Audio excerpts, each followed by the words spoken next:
कभी कभी ना आप लाइफ में बहुत ज़्यादा अपसेट होते हो और हर चीज़ से अनॉयड होते हो, और अगर आप बैठ के सोचोगे तो शायद इसका कोई रीज़न ये होएगा कि you are in a situation, you are stuck in a situation जिसमें आपको लगता है that you feel very unworthy कि भाई यार ये तो मुझे नहीं चाहिए था, ये मेरे साथ क्यों हो रहा है। और उस पॉइंट पे जो तुम डिसीजंस लेते हो that can make and break your life. 7 साल पहले मुझे पता भी नहीं था मैं अपनी लाइफ में क्या करूँगी, और युग बैंड जो है जिनको आज मैं इंटरव्यू कर रही हूँ, पिछले 7 साल से गाने गा रहे हैं। आज की पहले उन्होंने कवर्स से स्टार्ट किया था बॉलीवुड के, और आज की डेट में उनके ओरिजिनल सॉन्ग्स बहुत सारे लोग सुनते हैं, बहुत सारे लोग एंजॉय करते हैं। वो रिसेंटली नेटफ्लिक्स पे एक सीरीज़ है मिसमैच्ड करके, वहाँ पे फीचर हुए हैं। बहुत इंटरेस्टिंग कॉन्वर्जेशन थी, एंड में उन्होंने हमारे लिए एक बहुत अच्छा गाना भी गाया है। तो प्लीज़ इस वीडियो को एंड तक देखना और मैं आपको उसके बाद मिलती हूँ।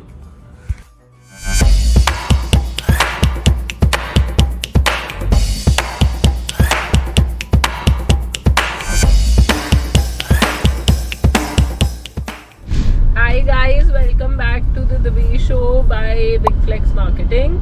This is the 5th episode and today I have a part of the Yug band. This is Abhishek, this Hello. is Siddharth. How are you guys doing? All well, all well. We are really excited today. It's a good Sunday morning. Yes, working on a Sunday as well. Wow. Being an artist.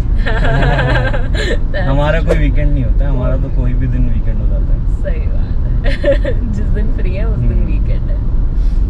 सही है। और क्या चल रहा है आजकल?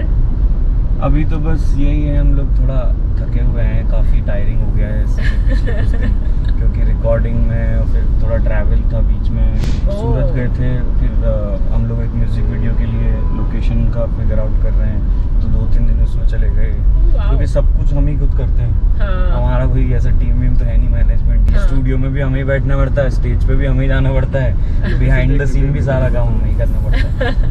तो अभी तक म्यूजिक वीडियो में जो भी देख रही थी वो तो बड़ी बहुत ही प्यारी सी इलस्ट्रेशंस होती हैं उनमें मोस्टली। तो अब आप प्लान कर अब रहे थोड़ा हो लेवल बढ़ा रहे हैं, लेवल मतलब बढ़ा और अच्छा शूट कर पाए। क्या बजट लिया हुआ है आपने अरे।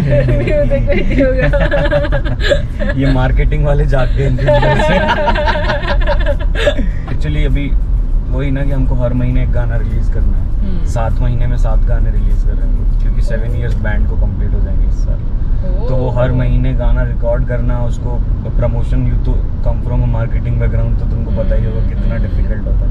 और आजकल तो गाना बनाने से ज़्यादा उसको प्रमोट करना वो है। गाना बना के हम फ्री हो जाते हैं, हमको लगता है चलो हो गया हमारा काम, तो बट उसके बाद जो मेन टास्क है उसके बाद शुरू होता है कि अब जो भाई उसको मार्केटिंग करनी, रील्स बनानी, इंस्टाग्राम पे ये करना है वो करना है। तो कैसा प्रोसेस आपका कैसे स्टार्ट होता है? कि लिखता कौन है?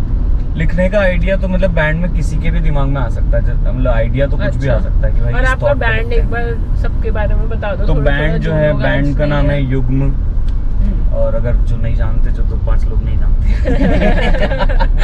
ऑलरेडी यार हम लोग थोड़े वैसे लोग हैं जो हमको खुद को अप्रिशिएट करना थोड़ा जरूरी हो जाता है। इंडिपेंडेंट आर्टिस्ट को बहुत जरूरी है सेल्फ मोटिवेटेड रहना।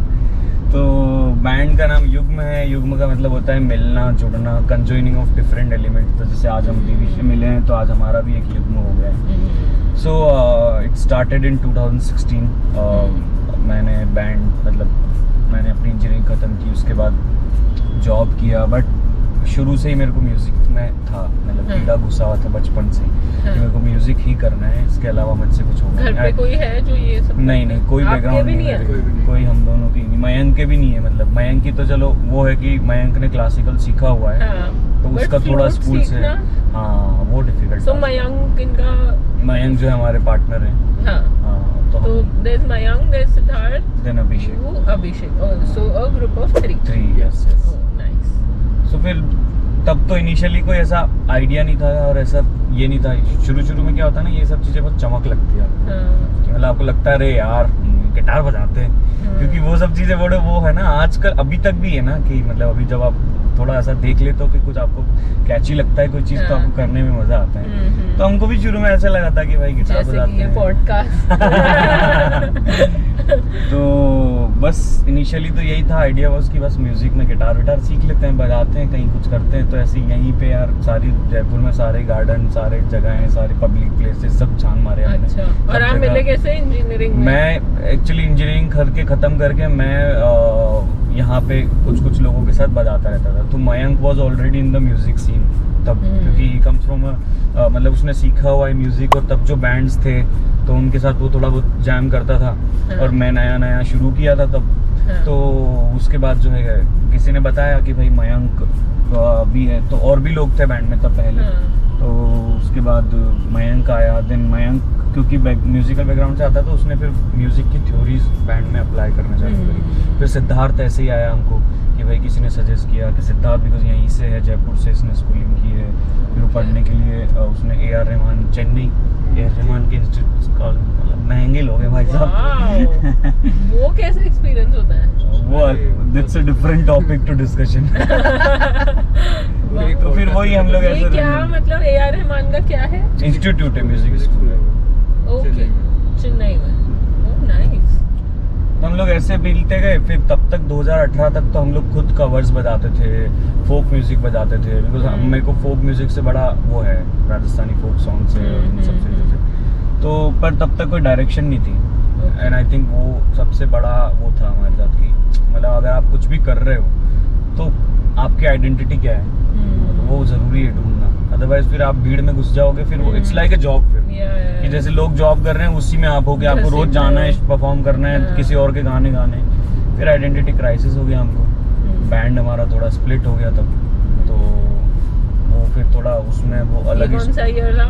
ये 2018 बैंड स्प्लिट हो गया। और बैंड में सारी चीज़ें, फिर सब लोगों को अपना अपना डायरेक्शन लेना था कि भाई मेरे को ये करना है, वो करना है। फिर मैंने और मयंक ने ये चूज़ किया कि नहीं, हमको बैंड ही कंटिन्यू करना है। तो हम लोग बॉम्बे चले गए। तो वैसे सारा स्ट्रगल जो है हम हमारी किताब में लिखेंगे किसी दिन भाई। कि इसके पीछे सारी कहानियाँ जो है बहुत बड़ा, बहुत खींच के आ रहे हैं भाई साहब। बहुत दूर से बहुत खींच के आ रहे हैं। तो फिर जो है एक डायरेक्शन मिल गई। मतलब वो होता है ना, जब आपकी लाइफ में कैओस आता है ना, तब आपको समझ आता है कि एक्चुअली अब क्या है भाई साहब। तो फिर बॉम्बे में हमने जो है खुद के गाने लिखना शुरू किए। पहला गाना मन बैरागी लिखा हमने। उसके बाद धीरे धीरे हमको एक वो आइडिया मिल गया कि यार हाँ, अब युग्म हमारे लिए क्या है, व्हाट इज युग्म, एंड हम लोग एज एन इंडिविजुअल आइडेंटिटी हमारी मिल गई कि हम लोग हैं कौन। फिर तो बस आज है नेटफ्लिक्स पे आ गए। नेटफ्लिक्स पे अगर आपने मिसमैच देखा होगा, उसका एक गाना है मुसाफिर, और वो युग्म बैंड का है। आई थिंक वो अभी तक की पीक है। हाँ, वो इससे पीक ऊपर है। जा चुके हो? नहीं, इससे पीक तो है, इससे ऊपर तो ऑब्वियसली जाना ही है यार। अभी तो समंदर खाना है भाई। पूरा प्रोसेस बताओ, कैसे नेटफ्लिक्स कैसे हुआ ये, कैसे उन्होंने या तो अप्रोच किया या हमारे मतलब क्या, अब क्या होता है कि जब आप थोड़ा बहुत सीन में रहते हो, लोग जब आपको जानने लग जाते हैं तो आपके कॉन्टैक्ट बन जाते हैं। तो जब भी कोई ऐसा कुछ काम आता है, टचवुड हमने कम से कम ये तो है कि हमने लोग कमाए हैं जो हमको थोड़ा बहुत मतलब उनकी नज़रों में है कि हाँ भाई ये लोग कुछ कर रहे हैं। तो फिर किसी ने, जो डायरेक्टर है म्यूजिक इसके शो के डायरेक्टर हैं Akash sir, big thanks to him, और उन्होंने जो है ऐसा बोला कि भाई एक बैंड की रिक्वायरमेंट है किसी को, ये हमारे नोन जो थे। तो उनको लगा कि यार अरे युग्म से बेटर क्या मिलेगा फिर। और उनको फिर, क्योंकि आकाश सर जो है, जैसे अगर वो कारवा मूवी देखी है, है ना, जो इरफान खान की है, वो भी उन्होंने डायरेक्ट की है। तो वो हमेशा से इंडिपेंडेंट म्यूजिक को लेके काफी सपोर्टिव रहे। प्रतीक कुहाड़ था, और सारे इंडिपेंडेंट आर्टिस्ट ही होते हैं उनके मोस्टली शोज में, मूवीज में। इसमें मिसमैच में भी ऑलमोस्ट सारे इंडिपेंडेंट आर्टिस्ट है, कोई भी ऐसा नहीं है कि। तो उनका थोड़ा रहता है इंडिपेंडेंट म्यूजिक की तरफ प्यार। तो उनको सजेस्ट किया था किसी ने कि अरे ये एक बैंड है, सुन लो आप। उन्होंने देखा, उनको मुसाफिर अच्छा लग गया। फिर उन्होंने हमें बुलाया शूट करने के लिए। And he was very kind यार, बहुत ही प्यारे इंसान है। और शूट करने के लिए ऐसे शूट मतलब जोधपुर में, एक्चुअली हम शो में फीचर भी हुए हैं ना। ओके। हाँ, शो में दिखेंगे भी सही। तो सेकंड एपिसोड में, तो वो second season second episode towards the end performance है हमारा एक 30 सेकंड। वाओ, ये कहाँ पे शूट हुआ? ये जोधपुर में हुआ था। अच्छा, ये ये कौन सा सॉन्ग होएगा? यही मुसाफिर का। मुसाफिर हाँ, ही होएगा। मुसाफिर का ही। ओह। तो उन्होंने एक्चुअली पहले ये गाना एल्बम में आने का थोड़ा डाउटफुल था कि हाँ। आएगा कि नहीं आएगा, हाँ। बिकॉज ऑलरेडी उनका पूरा सेटअप हो चुका था, लाइनअप हो चुका था। इस प्रोसेस में जैसे कितना टाइम लगा कि डे वन यार, जब आपको पता चला और आई थिंक फाइनल हो गया? 1-1.5 महीना लगा। पहले जब हमारे पास आया उसके बाद वही सारी कन्वर्सेशन चलती है, और नेटफ्लिक्स क्योंकि इतना बड़ा वो है ना, तो उसमें कॉन्ट्रैक्ट भरने में और वो सब में बहुत टाइम लग जाता है एक्चुअली। उनके वकीलों से बात करो, अब भाई साहब हमको तो पता ही नहीं है, हम तो गाना वाना लिखने वाले लोग हैं, गाने बनाने वाले लोग। और प्रोसीजर काफी लंबा है क्योंकि वो बहुत, और ऑब्वियसली होना भी चाहिए क्योंकि इस लेवल पे काम करते तो आपको कुछ भी ऊपर नीचे हल्का नहीं ले सकते आप। कल को कोई गाना रिलीज करो उसमें ऐसे शब्द हो जिससे किसी को कुछ प्रॉब्लम हो जाए, कुछ भी हो सकता है। किसका गाना है, किसी की धुन तो नहीं है, किसी की चुराई, बहुत सारे कॉम्प्लिकेशन होते हैं। तो वो भाई मेरे को इतना अच्छा लगा कि बहुत प्रो लेवल का प्रोफेशनल काम है हम लोगों का। अच्छा। हाँ, मतलब एकदम उनके एडवोकेट से हमारी मीटिंग हुई, नेटफ्लिक्स के जो थे, और इनके एडवोकेट थे, उनकी पूरी टीम थी, उनके एडी थे, सबसे मीटिंग करवाई गई, सारे डिस्कशन हुए, सारी चीजें एक एक चीज तो की। उसमें पूरा बैंड गया था? नहीं, मैं और मयंक थे, ऑनलाइन हुआ था सारा मीटिंग। अच्छा। हाँ, सारा ऑनलाइन मीटिंग हुआ था। तो उस टाइम पे जो है उसको, मतलब वो कन्वर्सेशन के बाद भी फिर धीरे धीरे और चीजें होती है, फिर आप कुछ पिच करते हो, वो चीजें कुछ और बोलते हैं। 1-1.5 महीना उसको डिस्कशन में लग गया, और 1 साल बाद वो मतलब आया है शूट कर होके, शो जब आया बाहर तब। 1 साल बाद? हाँ, almost year I think so. और बाकी वो जो एक्टर लोग हैं यार, वो भी बड़े मतलब कैसा लगा प्राजक्ता? बहुत ही प्यारे लोग हैं भाई। रोहित शराब से तो मेरा भी दिल आ गया। मैं तो लड़की होता तो मैं तो और क्या पता नहीं क्या करता, पर वो आदमी बहुत प्यारा है यार। वो जितना सुंदर है ना, वो इंसान भी उतना ही सुंदर है। क्योंकि हम लोग मिले उनसे और लगा नहीं कि यार अब वो हमारे पास आए और उन्होंने हमसे आगे से यूजुअली क्या होता है जब आप किसी सेलिब्रिटी से मिलते हो, हम लोग पहले भी किसी के साथ कुछ करें तो वो कभी आप में इतना इंटरेस्ट नहीं दिखाते हैं जनरली उनको, क्योंकि उनकी दुनिया में रहना है और इतना माथा बच्चे में कोई हाथ नहीं लगाता। वो बंदा आगे से आया और हमसे अपना हमारा इंस्टाग्राम पूछा, और हमेशा मतलब इंस्टाग्राम पे भी अभी भी कभी मैसेज करते तो वो हमेशा रिप्लाई कर देते हैं, वीडियो डालते हैं कुछ तो कमेंट भी कर देते हैं। इज़ वेरी काइंड यार, मेरे को बहुत प्यारे लगे यार। उनसे 2 बार मिले हम लोग, मज़ा आ गया मिलके। और आपका कैसा एक्सपीरियंस था पूरी सबके साथ? नहीं बाकी अगर प्राजक्ता वगैरह से नहीं, ये नहीं था उसमें। आप कौन थे तब? ये तो वहाँ पढ़ने गया था चेन्नई में, तभी वहाँ पढ़ रहा था। पहले he was in the band, जब बैंड 2018 में था, तब जब स्प्लिट हुआ तो फिर इसको भी इसका वहाँ पे जाना सीखना चले गया ये अपना। और अच्छा था, आई थिंक वो डिसीजन अच्छा हुआ है इसके वहाँ जाने से। सीखना जरूरी है क्योंकि पढ़ाई कैसी होती है इस चीज़ की, क्या सिखाते हैं? एक्चुअली म्यूजिक के अंदर अगर आप थ्योरी पढ़ते हो और उनकी बारीकियां पकड़ते हो ना, तो वो हर नॉर्मल इंसान, एक नॉर्मल लिसनर नहीं समझेगा ये चीज़। बट वो किसी भी चीज़ को ब्यूटीफाई करने के लिए है ना, जो एलिमेंट्स चाहिए होते हैं वो सब वहाँ सिखाते हैं। उन चीज़ों के ऊपर आपको ध्यान देना कि भाई आप कुछ गाना सुन रहे हो तो सुनते सुनते में एक चीज़ क्लिक कर जाती है, आपको वो क्लिक क्यों कर रही है, उसके पीछे का रीज़न क्या है। करेक्ट। ये सब चीजें डिस्कशन होता है, आपकी ईयर ट्रेनिंग्स वगैरह होती है। तो लोग होते हैं ना जैसे चार्ली पूथ है, he can listen to any kind of a note and he can tell you without even playing it again. Yes, I have seen that. और यार मेरे को ऐसा लगता है कि जैसे बेसिक सी चीज भी ले लो आप, खाना बनाना भी अगर है ना कुछ, तो बहुत ही सुंदर बात मैंने सुनी अभी आज या कल में कि जैसे हम लोगों को हमारी माँ का हाथ का खाना अच्छा लगता है, पर जब वो माँ बनाना सीखती है तब थोड़ी कोई इतना अच्छा बनाती होगी ना। उनके हाथ से भी नमक ज्यादा जाता होगा, मिर्ची ज्यादा, हमने तब थोड़ी खाया है। वो तो 10 साल 20 साल बेचारी बनाती, अब तो वो आँख बंद करके कुछ डाल दे कहीं तो भी वो स्वाद आ जाता है। तो वो प्रैक्टिस है ना। तो हर चीज में प्रैक्टिस चाहिए। ऐसा नहीं है कि वो आपने आज बना और आज के हाथ में रेडी हो गए, और आई थिंक वो बहुत जरूरी है और ये लोग भूल जाते हैं। अब क्योंकि मैंने कहीं से सीखा नहीं हुआ है तो आई नो कि भाई जितना ज़रूरी है सीखना। क्योंकि अब ऐसा लगता है कि अब सीखने की, अभी भी मैं आई ट्राई कि भाई थोड़ा बहुत इससे सीखूं, मैं इनसे सीख लूँ, थोड़ा रियाज कर लूँ, क्योंकि ये लोग म्यूज़िक में अच्छा सीखे हुए हैं, इनको पता है, तो इनकी हेल्प से मैं थोड़ा बहुत कर लेता हूँ। बट सीख सकते हो तो बहुत ज़रूरी सीखने का कभी कोई अंत नहीं है। हाँ। मेरा एक और question evolution as an artist ही है, कैसे इवॉल्व होता है, क्या आपके प्रोसेसेस होते हैं कि you know doing something new कहाँ जाते हो एक्सप्लोर करने ये सब चीजें? अरे ये ऐसा तो ये तो सब होता ही नहीं है। आप अपने गानों में लिख देते हो? कुछ नहीं होता हमारे साथ ऐसा। पता भी नहीं चलेगा कब कौन सी चीज़ सबसे ज्यादा क्या होता है कि हम अवेयरनेस रखना बहुत जरूरी है। एक आर्टिस्ट को ना अवेयर होना बहुत जरूरी है। अवेयरनेस क्या होता है कि आप एज ए थर्ड पर्सन खुद को भी देखते हो और दुनिया को भी देखते रहते हो कंटिन्यूसली कि यार अरे यार ये चीज़ चल रही है, कुछ हो रहा है, दिक्कत हो रही है कुछ। तो आई थिंक वो अवेयरनेस ना फिर जब आपके अंदर आ जाते हैं तो फिर आपको ये सब चीज़ों की जरूरत नहीं पड़ती कि अरे मेरे को गाना लिखने के लिए पहाड़ों में जाना है, अरे मेरे को ऐसा इन्वायरमेंट चाहिए, मेरे को लाइट बंद करके ही गाना लिख पाऊंगा मैं, अंधेरे में मेरे को चाहिए, ये सब नहीं होता। आप फोर्स नहीं कर सकते हो ऐसा टाइम, एक टाइम शायद ऐसा आएगा जब you know I will need to focus more on, क्योंकि हम डिस्ट्रैक्ट हो जाते हैं after a point as artist. पता नहीं, मतलब हो सकता है ऐसा हो भी जाए, मैं नहीं कह रहा कि ये नहीं पॉसिबल है, हो सकता है। बट आई थिंक अब तो हम जितना जैसे हम लोग पहले लिखते थे और अब जो लिखने की हमारी प्रोसेस है ना वो और स्मूथ हो गई है। मतलब जैसे ही कुछ चीज क्लिक होती है, अब जैसे फॉर एन एग्जांपल अभी एक गाना है हमारा कुछ भी चाहिए करके, अभी जो लास्ट रिलीज हुआ है वो गाना 15 मिनट में लिखा हुआ है। क्या हुआ कि हम लोग घर पे बैठे हुए थे, मैं और मयंक बॉम्बे में रहते थे, तब हमारे दोस्त का फ़ोन आया कि अरे भाई यार मेरा टेंशन हो गया है, ब्रेकअप हो गया यार, क्या करूँ, ऐसा रोने लग गया थोड़ा फ़ोन पे। तो मैंने कहा यार मतलब अभी तो 1 महीना भी नहीं हुआ था रिलेशनशिप को, ठीक है, मतलब क्या है रोना होना, क्या है, हो जाएगा यार, और भी मिल जाएंगे कोई। तो फिर दिमाग में ऐसा थॉट आया कि यार इंसान को सब चाहिए होता ना लाइफ में, हमको कैसा स्मूथ जिंदगी चाहिए कि अरे हमको क्या लगता है, जैसे अभी हम लोग इस रोड से गुजर रहे हैं, हमारे बगल में हरियाली है ना, हमको लगता है अरे वाह यार कितना सुंदर है।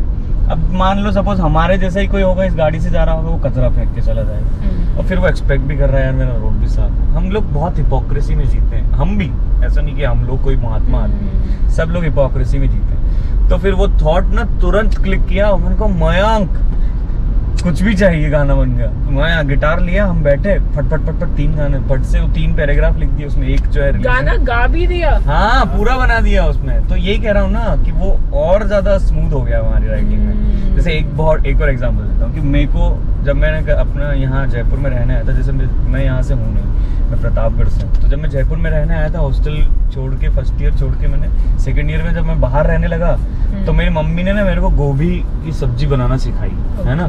मम्मी आई यहाँ पे रहने के लिए, मेरे पास 7 दिन रही और मेरे को गोभी की सब्जी बनाना सिखाई।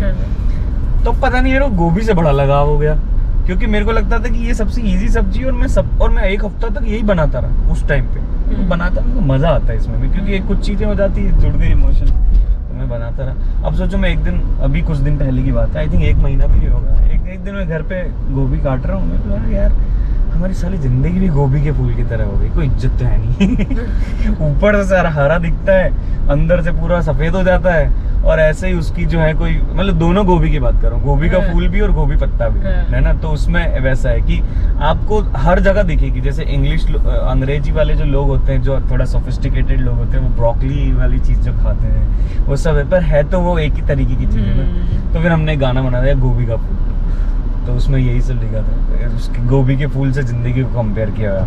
तो हमारी राइटिंग ऐसे कुछ भी क्लिक कर जाता है सडनली, और एक फिल्टर्स के ऊपर अभी हम गाना बना रहे हैं इंस्टाग्राम फिल्टर के ऊपर, तो वो होता है। कोई एक लाइन बताओ उसकी। अभी तो बनने दो, अभी तो रिलीज दे। अच्छा, गोभी के फूल की एक लाइन बता देता हूँ। उसकी लाइन है कि उसको तो चाहिए गुलाबी फूल, हम निकले साला गोभी का फूल, हम अपनी दुनिया में बनते कूल, वो बोली चल हट ब्लडी फूल, ब्लडी फूल, ऐसा कुछ है उसमें। बहुत सही गाना है। मैं इमेजिन कर सकती हूँ इसमें बीच में बादशाह का वो रैप डाल के इसको बिल्कुल वो गाना बना सकते हैं उस लेवल का। ऐसे ही जो लिख रहे हैं, जो एस्पायरिंग राइटर्स हैं, आप या तो अपने को 10 साल पहले क्या एडवाइस दोगे कि क्यों आज ये प्रोसेस स्मूथ है?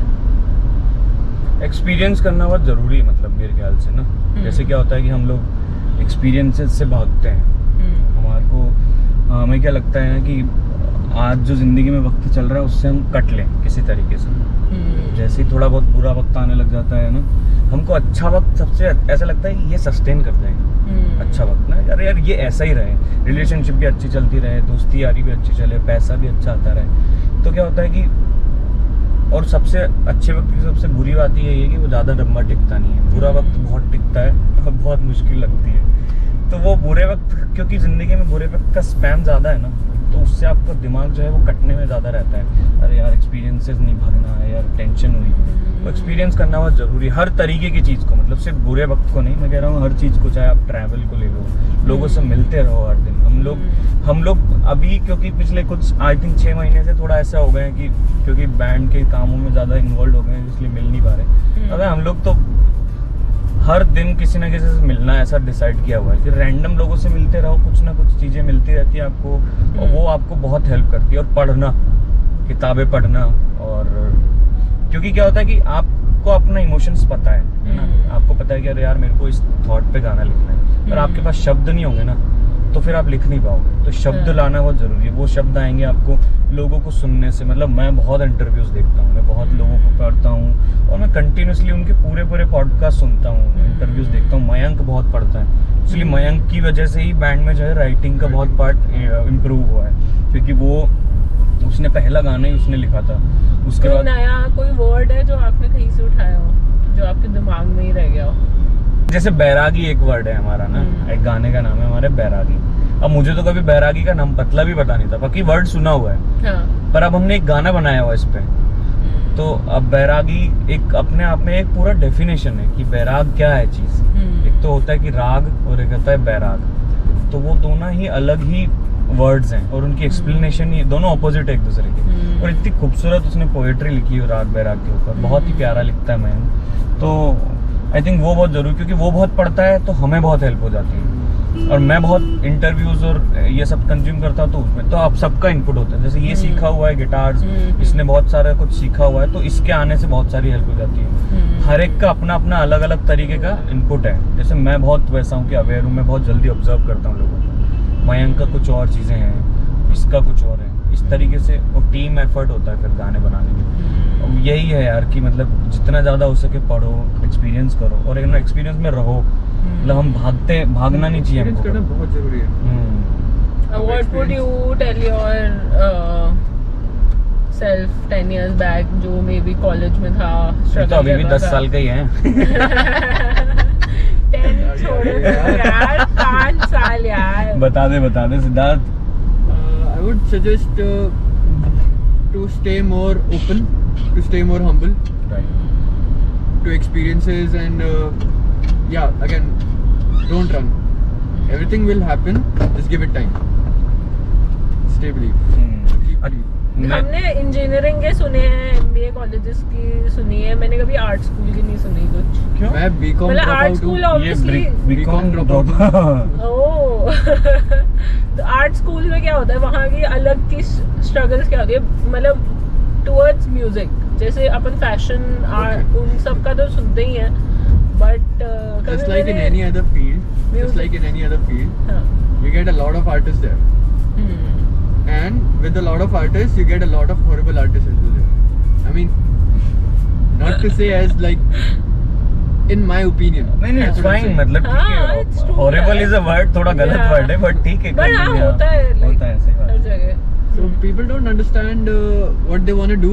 They are lost, and they come and they are thinking like, I would learn this, then I would make my own music. And by the time the first year is ending, they change their whole direction and they are into something else now. Now the whole music that they want to do music is not there anymore. Now they want to do business in music. So the whole concept changes of being an artist. Right. Business industry ऐसी है music की। अच्छा, मैं इससे पहले एक और जो एडवाइस वाली बात है, मैं उस पर एक और बात बता देता हूँ कि क्योंकि मैं इस फेज से गुजर रहा हूँ, तो मेरे को काफ़ी हेल्प हो रहा है। Before we start the next topic, भाई ज़िंदगी में अगर थेरेपी जा सकते हो तो ज़रूर जाओ, बेस्ट चीज़ है। जैसे मैं जिस बैकग्राउंड से आता हूँ, क्योंकि मेरा कभी थॉट ही नहीं था ऐसा कि एंजाइटी और मेंटल हेल्थ का कुछ प्रॉब्लम होता है। मतलब मैं खुद उनमें से था कि मैं ऐसे बोल रहा था, अरे यार ये क्या है, थेरेपिस्ट के पास कौन जाता है, ये क्या है। बट मैं पिछले 1 महीने से थेरेपी जा रहा हूँ, and it is helping me.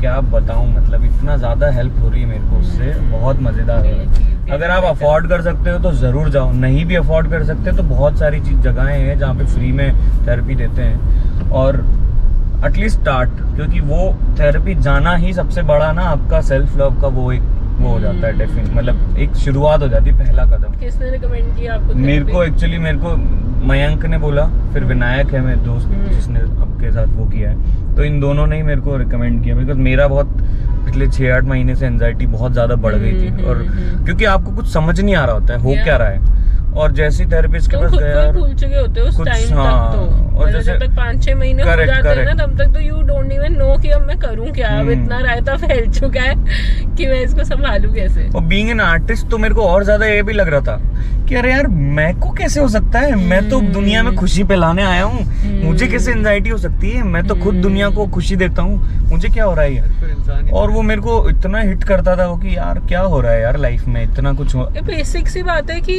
Artist aware होते हैं, awareness can be overwhelming. Correct मतलब तुम इतना सब कुछ एब्जॉर्ब कर रहे हो, इतनी एनर्जीज एब्जॉर्ब कर रहे हो, तुमको वो चैनल कभी कभी गलत चला जाता है ना। एक चैनलिंग तो हो गई कि हाँ मैंने गाना लिखा, दूसरी चैनलिंग तुम्हारे दिमाग में वो शॉर्ट सर्किट हो जाए तो राइट बहुत जरूरी है यार। तो आई विल रिकमेंड इट, अगर जा सकते हो थेरेपी तो जरूर जाओ, एटलीस्ट किसी की हेल्प लो, किसी से बात करके जरूर जाओ। मैं तो दिल से अब मैं तो जिससे भी मिल रहा हूँ सबको यही बोल रहा हूँ क्योंकि मैं देख रहा हूँ कि हर कोई एंजाइटी इश्यूज से गुजर रहा है, और मेरे को अब समझ आता है कि यार आपको ना कोई रीजन भी नहीं चाहिए होता है इन सब चीजों के लिए। आपको कभी भी किसी भी चीज से कुछ भी हो रहा होता है, आपको पता नहीं चलता है। और मेरे को खुद इससे मैं निकल के, अभी तो नहीं कहूंगा कि फुल्ली निकल पाया हूँ, धीरे धीरे रिकवर की जो स्पीड मेरी बढ़ गई है वो बहुत जल्दी बढ़ गई है, इतना जल्दी अवेयरनेस आ गई है। तो हाईली रिकमेंडेड।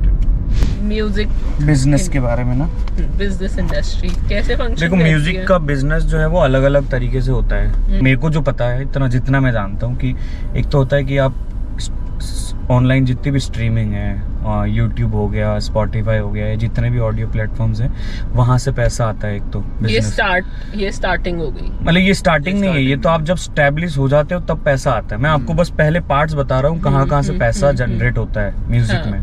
एक तो स्ट्रीमिंग प्लेटफॉर्म से सारे हो गए, फिर हो गया दूसरा शोज से, ठीक है, तीसरा हो गया कि आप कुछ ये सारी जो एड्स वगैरह कर रहे हो या कुछ किसी के साथ कोलैबोरेट कर रहे हो, या ये सब प्रमोशन, हाँ प्रमोशन या जिंगल्स बना रहे हो किसी के लिए, ये सब चीजें जो हैं, ये 3-4 चीजें ही हैं जिनसे म्यूजिक में पैसा आता है मेनली। अब इनिशियली तो सबसे पहला तो यही होता है, अगर आप म्यूजिक में एज ए करियर स्टार्ट कर रहे हो तो शोज ही सबसे पहला अर्निंग सोर्स होता है। आप परफॉर्म करो आपको पैसा मिलेगा। अब वो परफॉर्म करो पैसा मिलेगा में सारे आर्टिस्ट आ जाते हैं, कि चाहे वो इंडिपेंडेंट आर्टिस्ट हो या चाहे कुछ भी हो। अब जब स्ट्रीमिंग की बात होती है तो फिर वो होता है कि आप खुद के गाने रिलीज करो, तो फिर स्ट्रीमिंग पे आपके गाने लोग सुनेंगे, और उनका एक नंबर होता है कि भाई इतने नंबर के बाद आपका जो है मोनेटाइज होगा चैनल, या आपके पैसे इतने आने लग जाएंगे। तो वो धीरे धीरे ग्रो करता है, वो थोड़ा लॉन्गर मतलब प्रोसेस है, उसमें इतना जल्दी पैसा नहीं आता है। तो उसके लिए आपको पेशेंस रखना पड़ता है कि आप सोचो कि अरे मैं एक गाना रिलीज कर दूं 6 महीने में पैसे आ जाए, ऐसा नहीं होता है। हमको खुद अब जैसे कितना 7 इयर्स हो गए और हमने 4 साल पहले से गाने रिलीज कर रहे हैं, अब जाके पैसा थोड़ा बहुत आने लगा है। तो वो टाइम टेकिंग प्रोसेस है। फिर जो कोलैबोरेशन वाली बात है तो वो तो अब सीधी सी बात है, वो तो नंबर्स हैं आपके पास अगर सोशल मीडिया पे, तो फिर वो आपके पास पैसा आ सकता है। या आपके कोई दोस्त हैं जो इस इंडस्ट्री में काम करते हैं, जो म्यूजिक डायरेक्टर्स हैं, तो जैसे हम लोग क्या करते हैं कि मैं बहुत ज़्यादा ध्यान रखता हूँ कि जब कोई मूवी आ रही है या कुछ आ रहा है तो उसके पीछे के लोग कौन काम करते हैं, म्यूजिक डायरेक्टर्स हो गए, उनको पिच करना, उनको अप्रोच करना। तो They are open to हाँ यार बहुत इजी हो। मतलब अब तो खैर, पहले क्या होता था कि टैलेंट को ना ऐसे ढूंढ के ऐसे लाना पड़ता था कि अरे यार भाई, अरे यार वो वहाँ मिलेगा, ऐसा कुछ गाना है। आजकल कनेक्शन बहुत जल्दी वो हो जाता है, मतलब आपको कुछ भी चाहिए किसी भी तरीके का तो वो जल्दी से मिल जाएगा। तो सोशल मीडिया की वजह से तो ये लोग भी बहुत ओपन रहते हैं। और ये भी होता है कि इतनी तादाद में message ready to hire new talent. हाँ ऑफ कोर्स नहीं, इसमें तो कोई वो दो राय नहीं है। बट हाँ अभी भी वो है कि कांटेक्ट पे ही काम होता है। अगर आपको, और मेरे को लगता है वो जरूरी भी है, क्योंकि वो फिल्टर वरना कहाँ लगेगा। मतलब आप अगर आपको आज अगर मैं आपको बोलूं और आप कि भाई आप म्यूजिक डायरेक्टर हो और मेरे जैसे 100 लोग आपको मैसेज करते होंगे, अरे मैं सिंगर हूँ, आप मेरा एक गाना ले सकते हो, तो आप वो उसके लिए बहुत डिफिकल्ट काम है ना वो। अगर आप सिद्धार्थ को जानते हो और आप इसके, या सिद्धार्थ तेरा कोई दोस्त है क्या इस तरह का गाना गाता है, तो सिद्धार्थ बता देगा अरे यार अभिषेक है, हाँ। अब एक बार उसको ट्राई करके देख लो। तो वो कॉन्टैक्ट से ही काम चलता है, इसलिए बना के सबसे रखो। सीधी सी बात है, सबसे बना के रखो, किसी को कुछ बुरा नहीं बोलना है, सबसे बना के रखना है बस। अपना काम वहीं से होता है, रिश्ते बना के रखो बस। Simple as that. तो बिजनेस है, मतलब म्यूजिक में आपका पैसा बहुत ट्रांजिशन कैसा था एज एन आर्टिस्ट और फिर अब बिजनेस देखना एस्पेक्ट? हमारा खुद का ही थोड़ा यही चल रहा है। हम लोग अभी भी मतलब शोज पे ही ज्यादा डिपेंडेंट है, क्योंकि स्ट्रीमिंग से उतना पैसा नहीं आता है। तो शोज जो है वो रेगुलरली आ रहे हैं अब धीरे धीरे टच वुड। और अच्छी बात ये कि अब हमारे खुद के ही म्यूजिक के लिए आते हैं। मतलब हम क्योंकि एज एन इंडिपेंडेंट बैंड है तो हम लोगों को शोज तो बहुत आते हैं, मतलब क्वेरीज महीने की कम से कम 15, 20, 30 क्वेरीज आती हैं। और उसमें क्या होता है, वो लोग फिर बोलते हैं कि यार आप बॉलीवुड परफॉर्म करो, कवर्स बजाओ। तो वो हम सब नहीं गाते हैं, तो हम लोग ओरिजिनल बजाते हैं। तो अब धीरे धीरे थोड़ा क्राउड कितना डिफिकल्ट था ये डिसीजन कि इससे स्टेप बैक लेते हैं? बहुत यार, मैंने आप सोचो ना कि आपकी जेब खाली हो जाती है ना तुरंत ही। क्योंकि आप बॉलीवुड गाना गाते ही नहीं हो, तब कैफे में आपको बुलाएंगे नहीं कहीं भी। सो वही एक चीज थी। तो फिर पर क्या है कि नींद सुकून की आती है यार, वो अच्छी चीज है हमारे लिए। हम क्योंकि आज सिद्धार्थ है, मैं हूँ, मयंक है, हम लोगों के लिए ना सबसे बड़ी इंपॉर्टेंट चीज यही है कि हम लोग अपने गाने कर रहे हैं। स्टेज से उतरने के बाद जो उसका सुकून है ना कि अरे यार भाई क्या शो हुआ। थोड़े फकअप्स भी होते हैं छोटे मोटे, तो मजे आ जाते हैं उसमें। कैसे कुछ परफॉर्मेंसेस के एक्सपीरियंसेस के बारे में बताओ सिद्धार्थ। अभी जयपुर में ही लेटेस्ट में हमने एक वाइबन फेस्टिवल करा था। Oh yes. So second day पे amazing experience, amazing sound, amazing crowd, and what a stage! And we enjoyed. We enjoyed till the fullest. And when we were on stage, we were performing. We had few moments. He was playing with a broken pick all the time. हाँ, मेरा उंगली छिल गई यहाँ से बजाते बजाते। But he didn't care. Yeah. He didn't care because we were enjoying that much. And there are some shows where like not going great. The crowd is not interactive enough. Whereas there are some shows which gives you this much adrenaline rush, right? So you get the balance of both the worlds. Yeah. And Right. from one show to the other show, when you know you're at your peak, and the next day you're like performing in like bunch of people, only like 5-10 people. It's a very dramatic change. But again, you have to be at the same energy, at the same level, performing your best, no matter what the condition is. And you shared the stage with Zakir, Pratik, Honey Singh. हाँ, मतलब हम लोग second day पे थे तो तब जाकिर भाई थे, प्रतीक कुंवर और लॉ स्टोरीज, ड्रीम नोट, वो जयपुर का ही बैंड है ड्रीम नोट। तो और हाँ, और हम लोग थे। काफी सही था। अभी हम लोग वापस कर रहे हैं अहमदाबाद में, वहाँ पे येलो डायरी है, न्यूक्लिया है और हम लोग हैं और एक और कोई वहीं के लोकल आर्टिस्ट है। फिर 26 को वो है किंग और अनुज जैन। तो देवी और सज्जनों, आपकी क्या बोलते हैं उसको, आपके लिए पेश है युग्म का एक नया गाना। गाने का नाम है डोले ऑल अलोन। थोड़ा जीवन में है अलोन हम, इसलिए आपको गाना सुनाएंगे डोले ऑल अलोन। चलिए सर। हमारे एक दोस्त थे मुदित त्रिपाठी, उनके पिताजी ने अपने कॉलेज टाइम पे ये गाना लिखा था, उनके दोस्तों ने मिलके सबने, तो हमने उनसे ये गाना ले लिया कि सर ये तो हमारा ही गाना है, ये तो हमारा जिंदगी का सच है, हम ही खुद डोले ऑल अलोन हो रहे हैं। चलो सर बजाओ।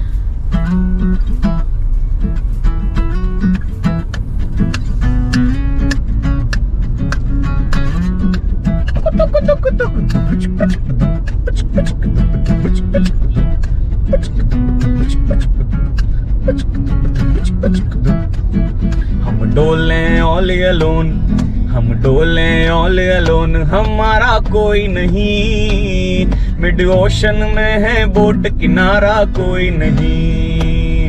हम डोले ऑल अलोन, हम डोले ऑल अलोन, हमारा कोई नहीं, मिड ओशन में है बोट किनारा कोई नहीं।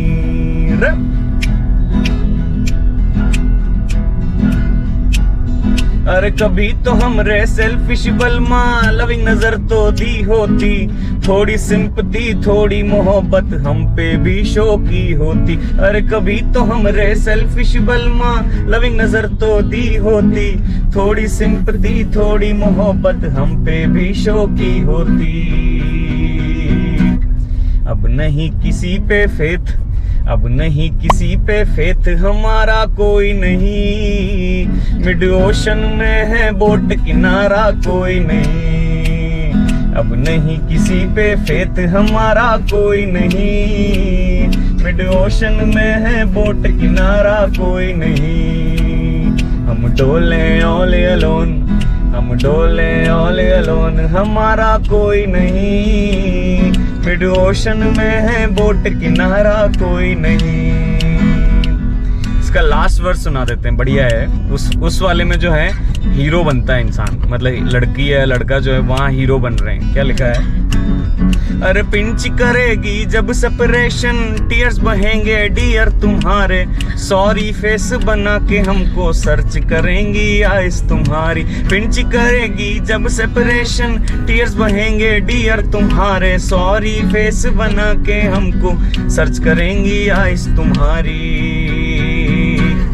मत करो हमें इग्नोर, मत करो हमें इग्नोर, हमारा कोई नहीं। मिड ओशन में है बोट किनारा कोई नहीं, मत करो हमें इग्नोर, हमारा कोई नहीं। मिड ओशन में है बोट किनारा कोई नहीं, मिड ओशन में है बोट किनारा कोई नहीं। जय हो। क्या बात। वेरी नाइस यार, मेरे चेहरे में स्माइल आ जाती है आपके गाने सुन के। क्या बताएं, हम ऐसा ही लिखते हैं। वो नहीं किया कभी, घमंड नहीं किया पर हमने। यार हम देखो क्या होता है, म्यूजिक जो है ना, म्यूजिक ऐसी ब्यूटीफुल चीज है कि वो थेरेपेटिक है। मतलब वो क्या बोलते हैं उसको कि भाई आप जिंदगी में पूरा टाइम कहीं भी घूमते रहो, जो 24 आवर्स में ना आपके आसपास साउंड है किसी ना किसी तरीके का। तो साउंड ऐसी चीज है कि आपको कहीं ना कहीं थोड़ा थोड़ा रिलैक्स करती रहती है।